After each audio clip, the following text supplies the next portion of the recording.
మీ ఇల్లు ఎప్పటికీ పటిష్టంగా ఉండాలనుకుంటున్నారా? కాన్ లైఫ్ కెమికల్ తో ఇది సాధ్యం. ఈ నెంబర్ను సంప్రదించండి.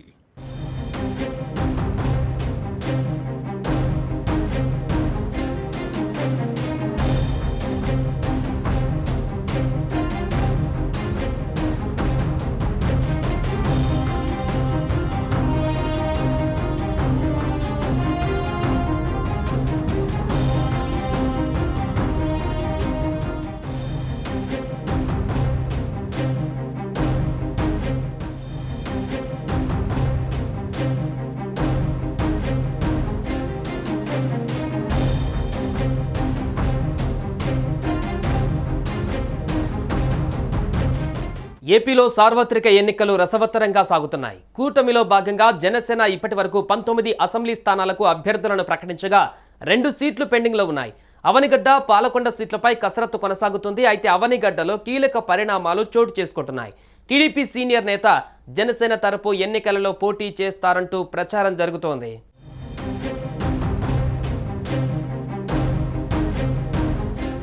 అవనిగడ్డ అసెంబ్లీ స్థానం రేసులో పలువురు పేర్లు వినిపిస్తున్నాయి. అవనిగడ్డ సీటును పొత్తులలో భాగంగా జనసేనకి కేటాయించగా ఆ పార్టీ నుంచి పోటీ చేసేందుకు ప్రముఖ పారిశ్రామికవేత్త విక్కుర్తి శ్రీనివాస్, జనసేన జిల్లా అధ్యక్షుడు బండ్రెడ్డి రామకృష్ణ, మచిలీపట్నం ఆర్కే మెస్ అధినేత బండి రామకృష్ణ, న్యాయవాది మతి వెంకటేశ్వరరావు, సీనియర్ రాజకీయవేత్త బచ్చు వెంకటనాథ్ తదితరులు ప్రయత్నాలు చేస్తున్నారు.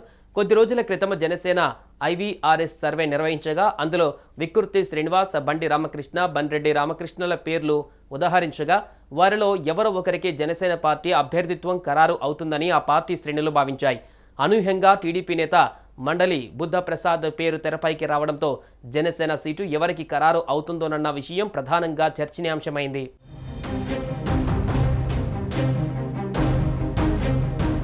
అవనిగడ్డ నియోజకవర్గ తెలుగుదేశం పార్టీ ఇన్ఛార్జ్ మండలి బుద్ధప్రసాద్ జనసేన పార్టీలోకి చేరుతున్నట్టు అవనిగడ్డ నియోజకవర్గంలో పెద్ద ఎత్తున చర్చ జరుగుతోంది.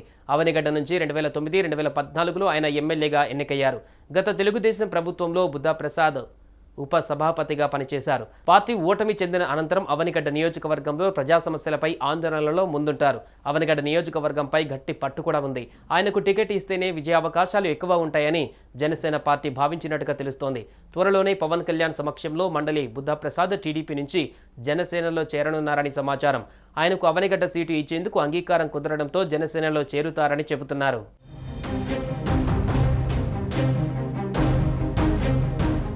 సుమన్ టీవీలో మీ పర్సనల్ అండ్ బిజినెస్ ప్రమోషన్స్ కోసం కింది నెంబర్కి కాంటాక్ట్ చేయండి.